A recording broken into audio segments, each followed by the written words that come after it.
2025년 9월 23일 예수님의 나팔절 강림은 일어날 것인가? 3차 세계대전은 2025년에 일어날 것인가? 샬롬, 안녕하세요. 샬롬은 평안하세요라는 히브리어입니다. 한국말로 안녕하세요 라는 뜻입니다. 지금부터 영혼의 구원과 심판을 피할 수 있는 아주 중요한 말씀을 드리고자 하니 영상 하나하나 집중해서 시청하시기 바라고, 무슨 뜻인지 모르는 내용은 반복적으로 시청하시기 바랍니다. 그래도 모르면 댓글에 질문을 남겨주시면 영상 제작자가 답변을 드리겠습니다. 자, 지금부터 시작하겠습니다. 휴거의 날짜는 아들도 모르고 천사들도 모르고 오직 아버지만 아신다고 성경에 기록되어 있습니다. 마태복음 24장 36절에 그러나 그날과 그때는 아무도 모르나니 하늘의 천사들도 아들도 모르고 오직 아버지만 아시느니라. 하지만 믿는 자들은 세상의 징조로 마지막 때를 알 수 있습니다. 마태복음 24장 32절에서 34절에 무화과 나무의 비유를 배우라. 그 가지가 연하여지고 잎사귀를 내면 여름이 가까운 줄을 아나니 이와 같이 너희도 이 모든 일을 보거든 인자가 가까이 곧 문 앞에 이른 줄 알라. 내가 진실로 너희에게 말하노니 이 세대가 지나가기 전에 이 일이 다 일어나리라. 무화과 나무는 이스라엘입니다. 가지가 연하여지고 잎사귀를 내면이라는 뜻은 이스라엘의 독립을 뜻합니다. 즉 이스라엘은 1948년 5월 14일에 다시 나라를 찾고 독립했습니다. AD 70년에 로마에 의해 멸망당하고 나서 1878년 만에 다시 이스라엘 나라를 세운 것입니다. 그동안 유대인들은 전 세계로 흩어져 살고 있었습니다. 이것이 디아스포라입니다. 1878년 만에 다시 이스라엘을 찾은 것이 알리야입니다. 물론 아직도 전 세계 곳곳에 유대인들이 살고 있지만 지금의 이스라엘 땅에 950만 명이 살고 있고 아직도 이스라엘 본토로 계속 알리야가 진행되고 있습니다. 이스라엘이 독립한 날부터 최대 80년 안에는 예수님이 오신다는 것이 성경에 기록되어 있습니다. 시편 90장 10절에 우리의 연수가 70이요 강건하면 80이라도 그 연수의 자랑은 수고와 슬픔뿐이요 신속히 가니 우리가 날아가나이다. 무화과 나무가 잎사귀를 내면 여름이 가까운 줄 아나니 유대인들에게 여름은 끝을 의미합니다.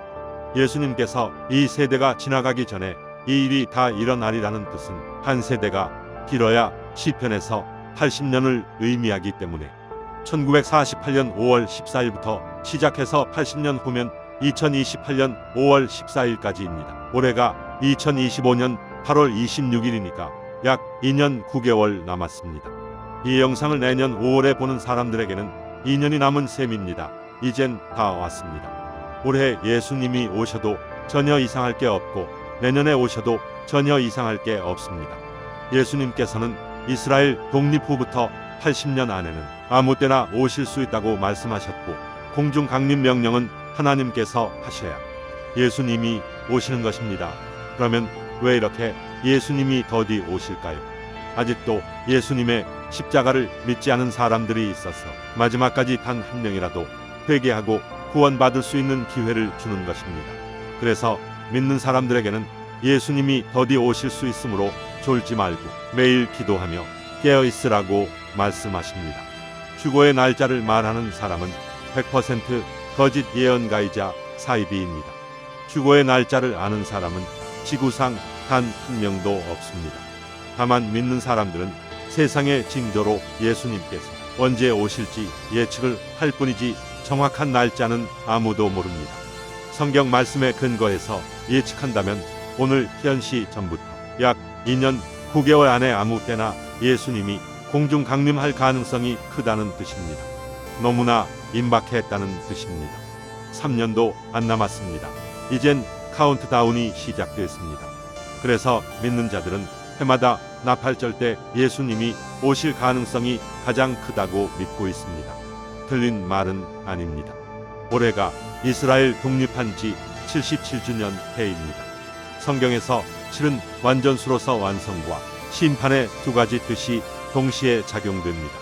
그래서 7을 두 번 겹쳐서 77을 강조하는 해에 휴거가 일어날 가능성이 큰 것입니다. 구원의 완성과 환난의 심판이 동시에 일어나는 것입니다.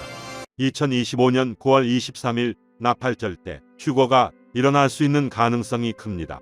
100%는 아니더라도 60%에서 70% 가능성이 존재합니다. 만약 올해 휴거가 안 일어난다면 내년 나팔절 때는 휴거 가능성이 더 올라갑니다. 내년 나팔절 때도 휴거가 안 일어난다면 내후년에는 가능성이 더 크겠지요. 예수님이 80년 꽉 채우는 해에 오실 수도 있지만 올해 77년째 해에 오실 가능성은 크게 5가지 이유입니다. 첫째, 77이라는 숫자의 의미처럼 구원과 심판이 동시에 일어나는 쌍칠년 숫자 때문입니다. 공중에서는 휴거 구원이 일어나고 지상에서는 7년 심판이 시작되기 때문입니다. 둘째는 2017년 9월 23일에 하늘에 별자리가 일직선으로 놓인 휴거의 표적 사건 때문입니다. 그로부터 정확히 8년 후인 2025년 9월 23일이 올해 나팔절입니다. 왜 8년인가? 누가복음 9장 28절에서 30절을 보면 예수님께서 8일 후에 기도하러 변화산에 올랐다가 돌연변화되어 세마포 옷을 입고 모세와 엘리야를 만난 사건 때문입니다. 누가복음은 이방인의 복음서입니다.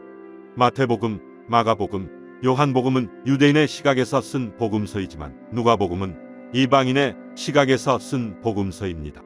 즉, 휴거의 표적이 일어난 시간부터 정확히 8년 후에 휴거가 일어난다는 예표입니다. 셋째는 다니엘서 9장 20절에서 27절의 다니엘 예언 때문입니다. 다니엘은 70일의 예언을 했습니다. 한 일에는 7년입니다. 성경을 보시면 69일에가 이미 성취됐고 한 일에가 남았는데 한 일에가 바로 7년 대환난입니다. 예수님이 정확히 AD 32년에 십자가에서 돌아가심으로 기름 부음 받은 자가 끊어져 없어졌고 나머지 한 일에는 2000년 후에 예수님이 다시 오시면 끝납니다. 예수님이 지상으로 재림하는 해가 정확히 2032년입니다.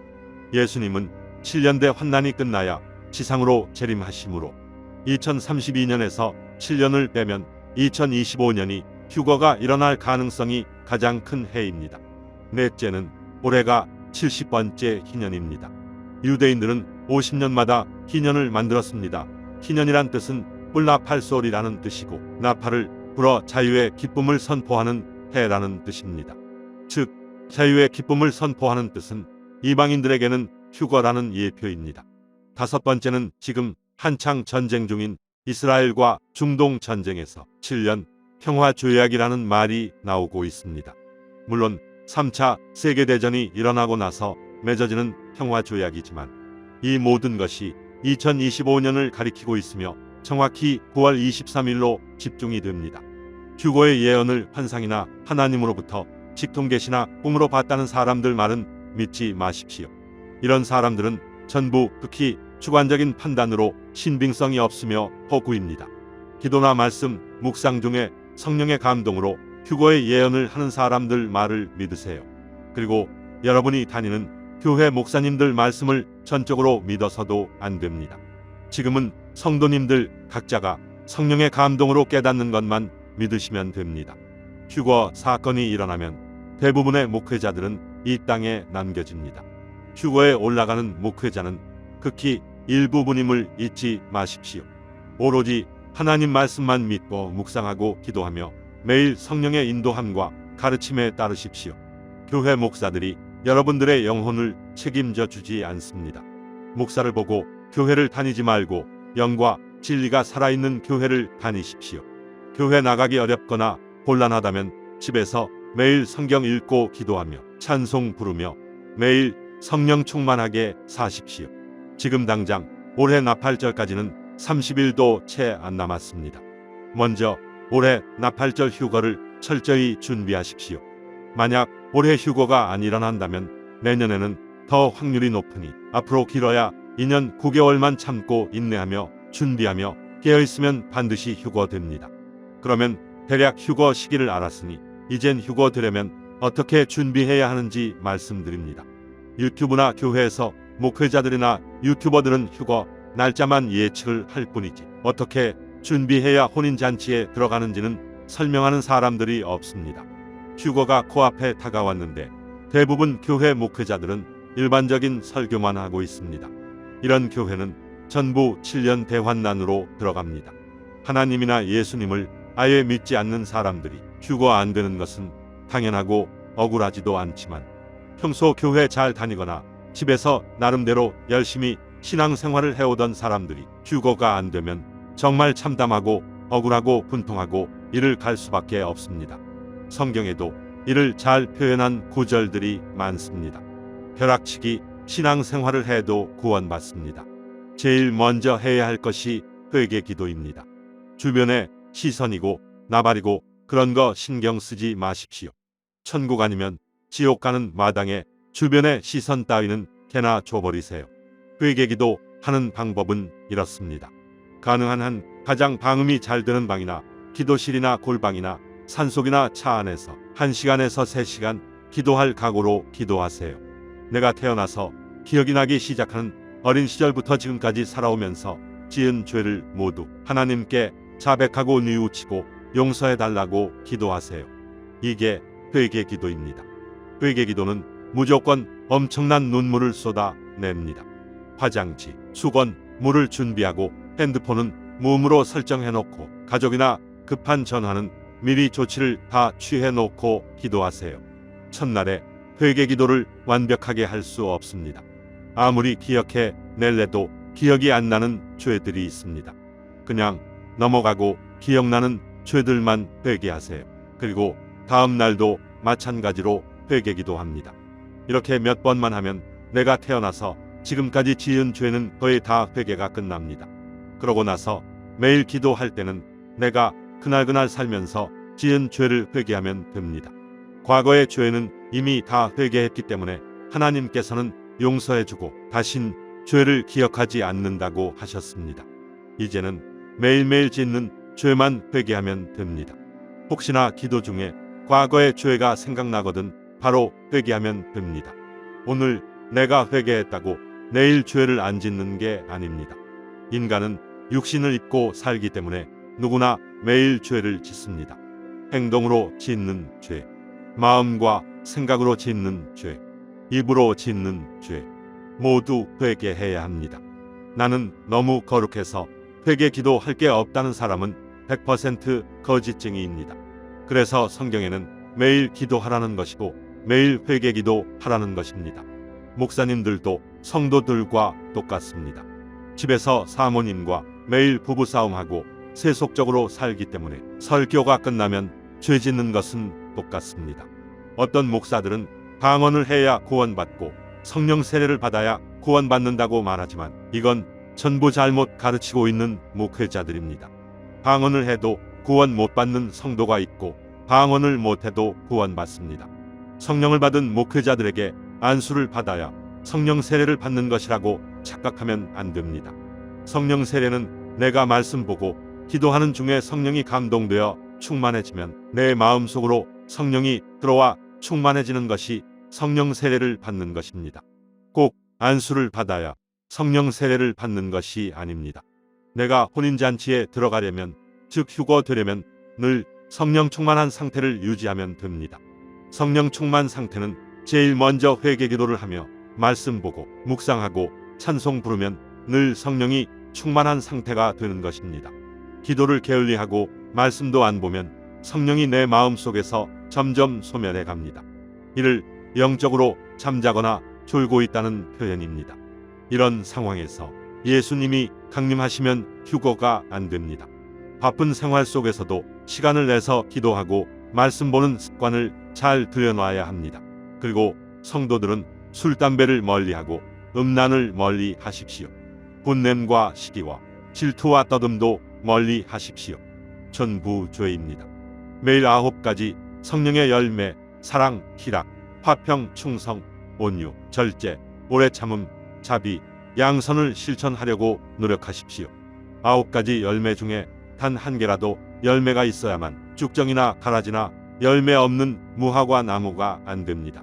정상적인 성도들은 단 한 개라도 열매를 맺으며 삽니다.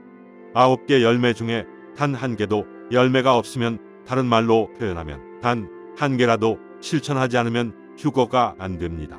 성령 충만한 사람은 무조건 열매를 맺기 위해서 단 한 개라도 실천하게 됩니다. 내가 만약 단 한 개도 실천하지 못하면 그 사람은 성령 충만한 사람이 아니고 성령이 소멸된 사람입니다. 성령의 열매가 없으면 매일 열매를 달라고 기도하면 됩니다. 하나님이 반드시 기도에 응답해 주십니다. 간구 기도는 응답될 때까지 매일 해야 합니다. 그래서 인내가 필요합니다. 그러면 매일 하는 기도하는 방법과 말씀 읽는 방법과 찬송 부르는 방법에 대해서 말씀드립니다. 가능한 한 이 세 가지는 매일 하는 것이 원칙이나 바쁜 일이나 건강상 못하는 날도 있습니다. 가능한 한 매일 하는 것이 좋습니다. 사람이 하루에 세 끼 밥을 먹듯이 기도나 말씀 보는 것과 찬송 부르는 것도 하루라도 쉬면 안 됩니다. 왜냐하면 영적 양식도 매일 먹어야 하기 때문입니다. 여러분, 본인 스타일로 신앙생활을 하는 것을 추천하나 연습이 안 된 성도들은 매일 이렇게 하시면 됩니다. 먼저 조용한 방이나 사무실이나 빈 공간에 탁자와 의자를 놓고 앉으십시오.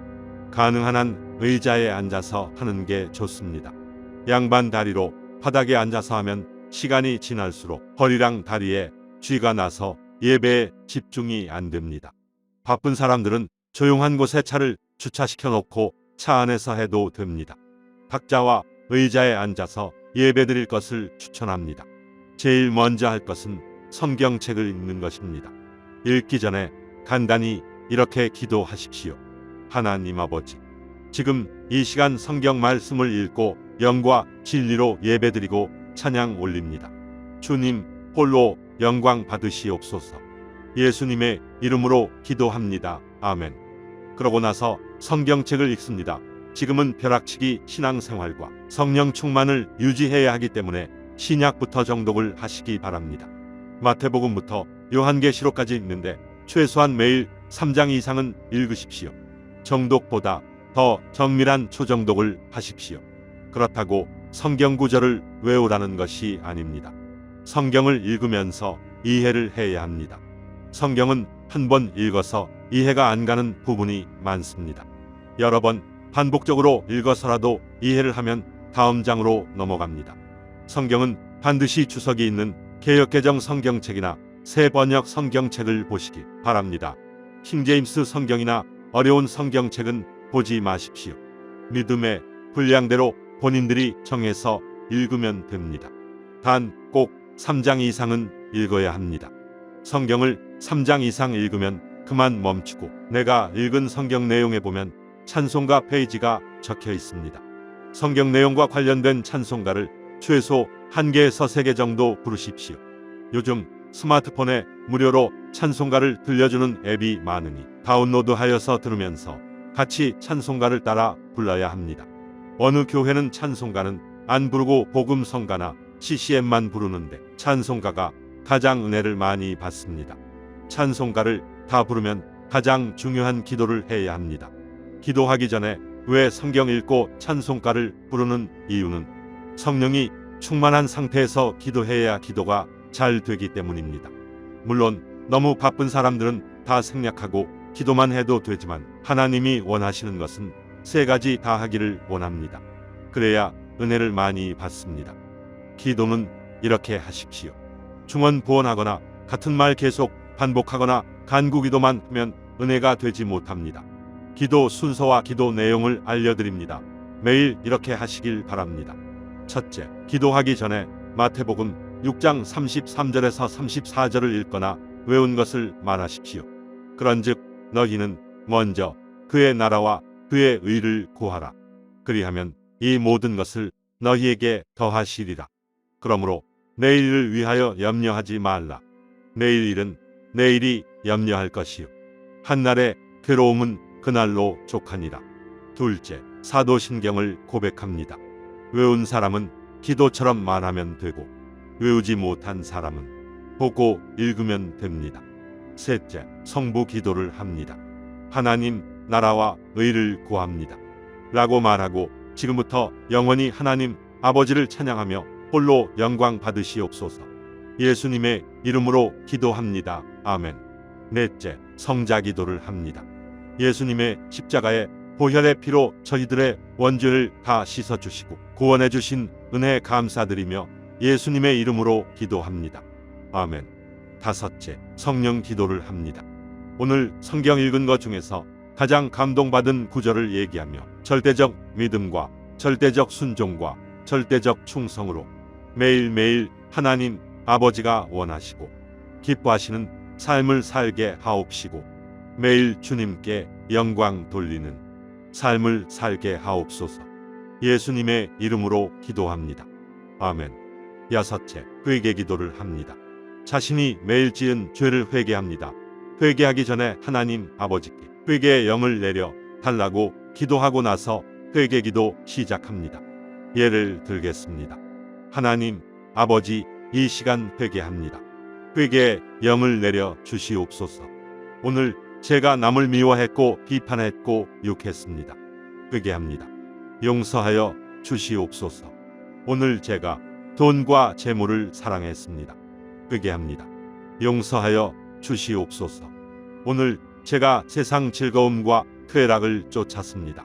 회개합니다. 용서해 주시옵소서. 오늘 제가 거짓말을 많이 하고 정직하지 못했습니다. 회개합니다. 용서하여 주시옵소서. 오늘 제가 음란과 음욕을 품었습니다. 회개합니다. 용서하여 주시옵소서. 오늘 제가 온유하지 못하고 화내고 짜증을 많이 냈습니다. 회개합니다. 용서해 주시옵소서. 아버지 하나님, 저는 육신을 입고 사는 주님의 피조물이기 때문에 매일 죄를 짓고 삽니다. 저의 연약함을 불쌍히 여겨주시고 사탄, 마귀, 귀신의 미혹과 공격으로부터 죄를 짓지 않게 막아주시옵소서. 저의 힘으로는 안 됩니다. 매일매일 순간순간 성령님과 천군 천사를 저에게 보내주셔서 죄악의 길에 빠지지 않게 지켜주시고 늘 거룩하게 살게 하시옵소서. 지금 이 시간 회개할 때 저의 죄악과 허물을 용서해 주시고 다신 기억하지 마시옵소서. 예수님의 이름으로 기도합니다. 아멘. 이렇게 기도하십시오. 기도 내용은 각자 다르기 때문에 자신이 매일매일 지은 자범죄를 꼭 회개하며 살아야 합니다. 어제 죄를 지었는데 오늘 오전에 기도를 한다면 어제 죄를 지은 것을 명확히 밝히고 회개기도 하면 됩니다. 회개기도를 많이 할수록 성령이 충만해집니다. 때로는 회개기도 하면서 눈물을 흘리면 성령님께서 더욱 감동하시어 기도 중이나 기도 끝나고 나서 생활 중에 은혜를 많이 받습니다. 회개기도는 은혜를 받기 위해서 하는 것이 아니라 우리가 하나님께 죄를 자백하고 용서받는 필수 행동 지침이자 의무입니다. 회개기도는 권리가 아니라 의무입니다. 반드시 해야 합니다. 회개기도 없이는 절대로 휴거되지 못합니다. 그리고 무시로 회개기도가 있습니다.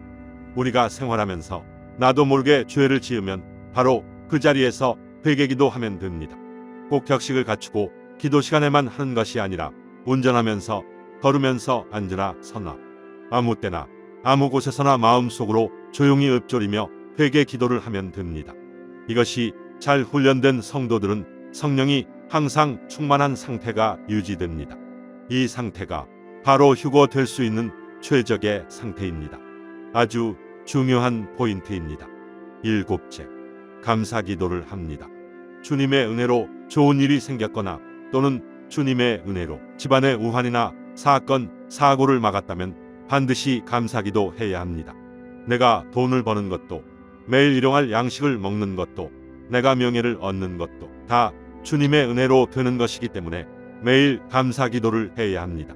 매일매일 감사기도 할 것이 지천에 널려 있습니다. 이 세상의 모든 것은 다 주님 것입니다. 내게 하나도 없습니다. 내가 살면서 주님 것을 공짜로 쓰고 있기 때문에 매일 감사기도를 해야 합니다. 여덟째, 간구기도를 합니다. 간구기도는 내가 하나님께 바라는 것을 기도하는 것입니다. 돈을 벌게 해달라거나 병을 낫게 해달라거나 사업이나 직장이나 일터에서 잘 되게 해달라거나 간구기도 할 게 너무나 많습니다. 간구기도 하고 나서 반드시 끝에는 예수님의 이름으로 기도합니다. 아멘. 의해야 기도가 하나님께 전달됩니다. 모든 종류의 기도 끝에는 반드시 예수님의 이름으로 기도합니다. 아멘. 을 하고 마쳐야 합니다. 그래야 하나님께 내 기도가 전달이 됩니다. 기도만 하고 끝마무리에 예수님의 이름으로 기도합니다. 아멘을 생략하면 그 기도는 하나님께 전달되지 못하고 사탄, 마귀, 귀신이 뺏어가서 자기네 것으로 만들어 버리기 때문에 하나님께 전달되지 못합니다. 반드시 명심하십시오.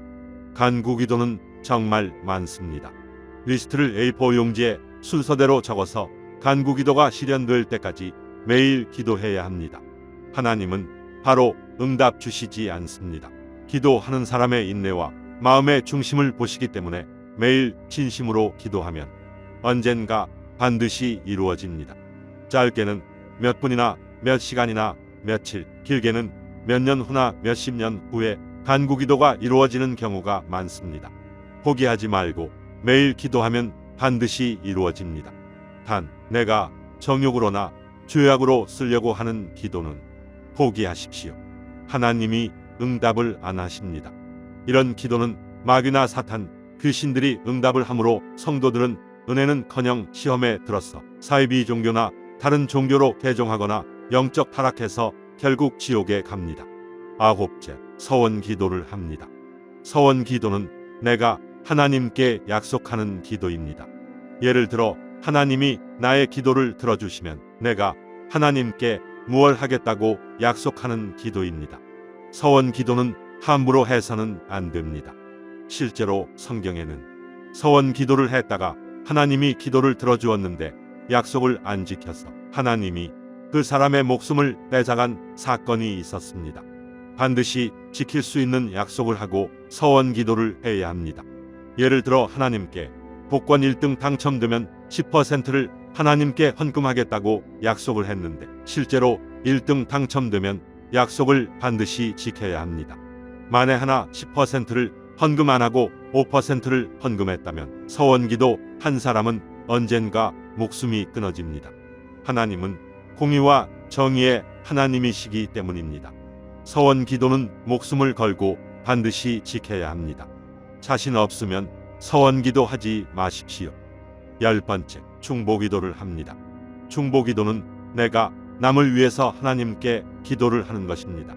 또는 집안 식구들을 위해서 하는 기도도 중보기도입니다. 불우한 이웃이나 어려운 상황에 처해 있는 이웃을 위하여 하나님께 하는 기도가 중보기도입니다. 앞에서 언급했듯이 모든 종류의 기도 끝에는 예수님의 이름으로 기도합니다. 아멘. 이라고 해야 기도가 하나님께 전달됩니다. 중보기도도 큰 의미로 봐서는 간구기도이긴 하나 타인을 위한 기도이므로 중보기도로 분류됩니다. 11번째, 구국기도입니다. 구국기도는 나라를 위해서 권세 잡은 자를 위해서 하는 기도입니다. 성경에는 하나님께서 나라와 권세자들을 위해 기도하라고 가르칩니다. 권세자들이 정치를 잘해야 나라가 평화롭고 안전하기 때문입니다. 한 나라의 왕이나 대통령도 하늘에서 즉 하나님께서 내려주시는 것이기 때문에 선왕이든 폭군이든 다 하나님이 주관하는 것이기 때문에 구국기도는 꼭 필요한 것입니다. 매일 한국의 대통령과 정치인들을 위해서 기도하는 것이 바람직합니다. 그리고 더 나아가서 외국의 대통령과 정치인들에게도 기도하는 것도 좋습니다. 나라와 나라, 민족과 민족 간의 전쟁이 끊이지 않기 때문에 구국기도는 필요한 것입니다. 모든 기도가 끝나면 주기도문으로 예배를 마칩니다. 사도신경과 주기도문은 반드시 외우십시오. 이상으로 기도 순서를 말씀드렸습니다. A4 용지에 기도 순서를 쓰고 기도 내용을 간략히 적어서 매일 순서대로 기도해야 합니다. 가장 중요한 기도는 회개 기도입니다. 시간이 없어서 초간단하게 기도할 시에는 회개 기도를 하면 됩니다. 회개 기도는 하루라도 빠짐없이 매일 해야 합니다. 무시로 회개 기도 훈련을 계속하시면 성령 충만을 유지하는 데 큰 도움이 됩니다. 사람이 성령이 소멸되는 것은 매일 죄를 짓고 회개를 안 하기 때문입니다. 성령님과 죄는 상극입니다. 기도 순서와 기도 내용을 A4 용지에 목록으로 기록하지 않으면 기도 중에 중언부언하게 되고 내가 어떤 기도를 했는지 기억이 안 납니다. 그래서 반드시 목록을 작성하시기 바랍니다. 기도는 앉아서 해도 되고 써서 해도 됩니다. 기준은 없습니다. 구약이나 신약 시대에는 심지어 땅바닥에 엎드려 기도한 사람들도 있었습니다. 다리가 아픈 사람들은 앉아서 하되 양반 다리로 하지 마시고 의자에 앉아서 기도하는 것이 가장 좋습니다. 장시간 의자에 앉아서 기도할 시에 오금이 저리거나 사타구니에 땀이 찬다면 즉시 일어나서 기도해도 아무 상관없습니다. 잘못된 선입견 중에 하나가 기도는 반드시 무릎을 꿇고 해야 한다는 고정관념에 사로잡힌 사람들이 있습니다. 경험해본 사람들은 다 알지만 무릎 꿇고 장시간 기도하면 하체가 마비가 옵니다. 쥐가 눕니다. 기도에 집중이 안 됩니다. 이런 기도 자세는 절대 추천하지 않습니다. 하나님께서 각 사람의 마음의 중심을 보십니다. 기도 자세를 보시는 게 아닙니다.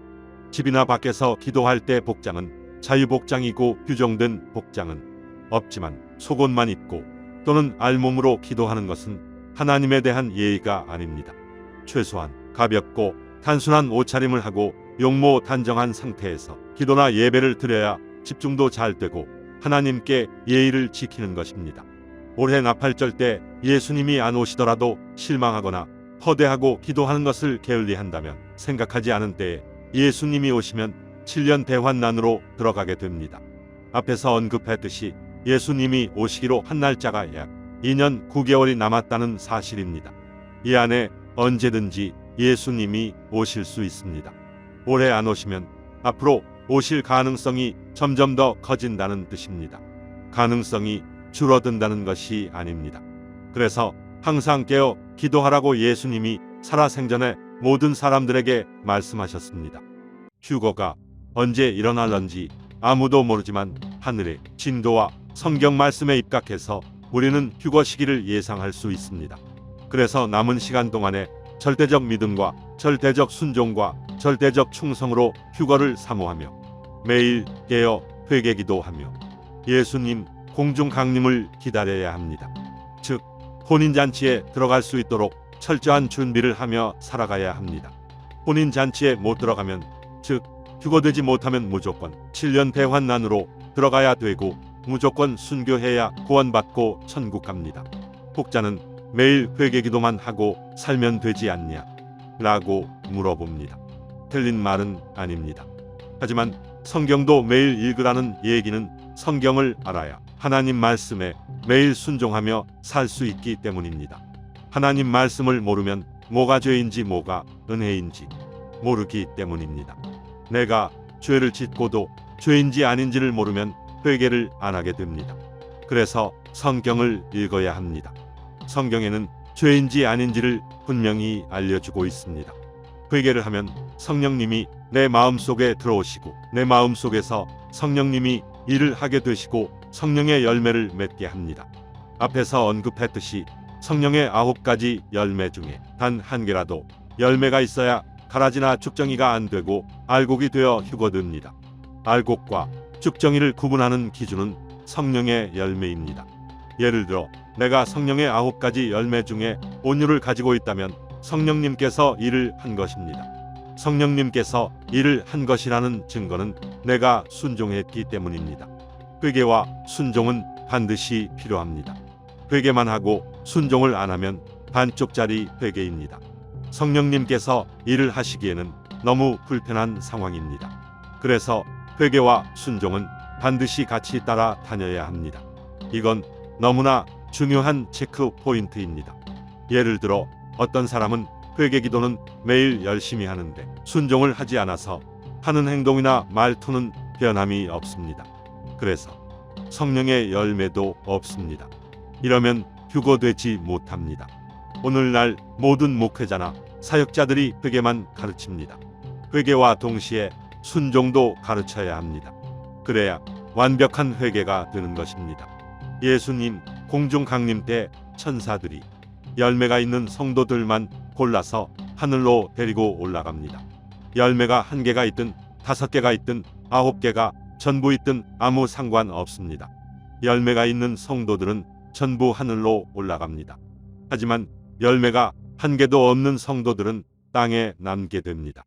열매는 천국 가서 상급과도 관계가 있지만 지금 상급을 따질 때가 아닙니다. 내가 휴거 되느냐 안 되느냐가 가장 급하고 가장 중요한 것입니다. 내가 휴거되고 나서야 상급도 눈에 들어오는 거지. 휴거에서 탈락되면 상급이 무슨 소용이 있겠습니까? 그래서 절대적인 믿음이 있으면 절대적인 순종도 있습니다. 절대적인 순종이 있으면 절대적인 하나님에 대한 충성도 생기게 됩니다. 이것이 잘 안 되니까 매일 회개기도 하는 것입니다. 회개를 한다는 자체가 믿음과 순종과 충성을 하겠다는 뜻입니다. 이것들이 실천되지 않으면 진정한 회개를 하는 것이 아닙니다. 입으로만 하는 회개는 진정한 회개가 아닙니다. 입으로 회개하고 행동으로 보여줘야 진짜 회개입니다. 이것이 순종입니다. 매일 죄를 자백하고 용서해달라고 기도하는 것은 참 좋습니다. 어차피 인간은 육신을 입고 살기 때문에 죄를 안 짓고는 못 삽니다. 하나님도 다 아십니다. 그래서 회개를 매일 하라는 것입니다. 하나님은 매일 회개하는 사람들을 너무나 불쌍히 여기시고 너무나 이뻐하십니다. 그런데 성령의 열매를 맺지 못하는 사람은 순종을 안 했기 때문입니다. 회개하고 순종을 해야 구원이 완성되는 것입니다. 절대로 잊지 마십시오. 회개 플러스 순종은 구원이 완성되는 것입니다. 구원받기 위해서, 즉 휴거되기 위해서는 매일 회개기도하며 하나님 말씀에 순종하며 살면 끝입니다. 이것이 성령 충만한 상태입니다. 성령 충만한 상태가 늘 유지되면 모든 게 끝입니다. 예수님이 언제 어느 때 오시더라도 아무 걱정이 없고 내가 살면서 언제 죽더라도 아무 걱정이 없습니다. 이런 사람들이 100% 구원받고 천국 갑니다. 천국은 침노하는 자의 것입니다. 즉 천국은 내가 노력하면 얼마든지 갈 수 있다는 뜻입니다. 매일 회개하며 하나님 말씀에 순종하면 9가지 성령의 열매가 자동으로 생깁니다. 예수님 오실 때까지 열매가 썩지 않도록 잘 관리해야 합니다. 열매가 없는 사람은 열매를 맺어야 하고 열매를 맺은 사람은 썩지 않게 잘 관리해야 합니다. 내가 매일 죄만 회개했다고 끝나는 것이 아닙니다. 회개는 당연히 해야 하고 하나님 말씀에 순종해야 합니다.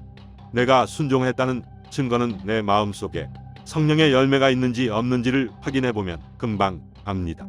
확인하는 방법은 간단합니다. 예를 들어 예전에는 내가 운전하다가 갑자기 내 차 앞으로 끼어드는 차를 보면 순간적으로 욕이 나가거나 화를 냅니다. 하지만 회개하고 순종하면서부터 그런 차를 보더라도 내가 참고 화를 안 내고 욕도 안 하면 나는 이미 온유나 자비의 성령의 열매를 맺은 것입니다. 또 하나 예를 들면 예전에는 선행을 전혀 하지 않았는데 어느 날부터는 선행을 해서 다른 사람들에게 유익을 주는 행동을 했다면 이미 양선이라는 열매를 맺은 것입니다. 회개하고 순종하면 성령의 열매는 자동으로 생깁니다. 만약 내가 회개하고 순종했는데 성령의 열매가 없다면 가짜 회개, 가짜 순종입니다. 진정성 없는 회개와 진정성 없는 순종한 결과입니다. 콩 심은 데 콩 나고 팥 심은 데 팥 납니다. 콩 심은 데 팥이 나고 팥 심은 데 콩이 나면 내가 진정성 없는 회개와 진정성 없는 순종을 했다는 것입니다. 진심으로 회개하고 진심으로 순종하면 성령의 열매는 무조건 생깁니다. 성령의 열매를 만드는 것은 어렵지 않습니다. 회개와 순종입니다. 회개와 순종만 하면 다 끝나는 것입니다. 성령의 열매라고 하니까 굉장히 어렵다고 생각하는데 열매는 회개와 순종을 하면 스스로 생깁니다. 단 한 개의 열매만 있어도 천사들이 열매 있는 성도들을 하늘로 데리고 올라가 혼인 잔치에 들어가게 합니다. 땅에 남는 자들은 평소 회개도 안 하고 순종도 안 했기 때문입니다. 그래서 열매가 없어서 죽정이가 돼서 천사들이 손절한 것입니다. 열매라고 하니까 굉장히 어렵고 받기 힘들다고 생각하시면 안 됩니다. 진심 어린 회개와 진심 어린 순종만 하면 저절로 받는 게 열매입니다. 절대 잊지 마십시오. 마치기 전에 이 말은 꼭 해야 하기에 말씀드립니다. 짧다면 한 달도 안 남은 예수님 강림 시간, 길다면 2년 9개월밖에 안 남은 예수님 강림 시간. 믿는 자들에게는 소망이요 설레임이요 최고의 기쁨이 되겠지만 안 믿는 자들에게는 무관심이요 공상과학이요 최악의 슬픔이 될 것입니다. 더 나아가 사탄, 마귀, 귀신을 숭배하는 적그리스도 세력들에게는 자기들의 생명이 끝이 난다는 조바심에 최악의 발악을 할 것입니다. 믿는 자들에게 꼭 당부할 말이 있습니다. 절대로 유대인들, 즉 이스라엘 사람들을 욕하거나 비판하거나 저주하지 마십시오. 성경에서 이스라엘 사람들을 저주하거나 욕하거나 비판한 나라들이나 왕들이나 사람들은 하나님에게 철저히 저주를 받아 망하거나 모두 죽었습니다. 이스라엘은 하나님이 세운 백성이자 나라이고 하나님의 눈동자이기 때문에 이스라엘을 욕하는 것은 하나님에게 욕하는 것이랑 똑같습니다. 반유대주의에 절대 찬성하지 말고 항상 유대인들 편에 서서 불쌍히 여기고 알려야 하는데 최선의 도움을 주고 유대인들이랑 잘 지내야 합니다. 성경에도 유대인들을 잘 대접하고 잘 도와준 나라나 왕이나 사람들은 하나님으로부터 큰 축복을 받았습니다. 미국이 이스라엘을 옛날부터 잘 도와주어서 지금의 세계 1위 경제대국, 군사대국, 문화대국이 된 것은 다 하나님의 축복이 있었기 때문입니다. 한국도 유대인들을 잘 도와줘야 하고 유대인들이 하는 행동은 무조건 찬성해야 합니다. 그래야 한국도 미국처럼 큰 축복을 받습니다. 다시 한번 말하지만 유대인들을 절대로 욕하지 마십시오. 잘해 주십시오. 하나님이 항상 지켜보고 계십니다. 자, 이제 마치겠습니다. 구원은 본인 각자의 몫입니다. 누구도 책임져 주지 않습니다. 천국을 가든 지옥을 가든 본인이 선택하는 것입니다. 본인이 결정하는 것입니다. 누구의 책임도 아닙니다. 영은 절대로 죽지 않습니다. 육체만 죽는 것입니다. 천국 가면 영원한 행복과 영원한 기쁨 속에 사는 것이고 지옥 가면 영원한 고통 속에서 사는 것입니다. 모두에게 하나님의 사랑과 구원이 임하기를 간절히 소망하고 기도합니다. 아멘.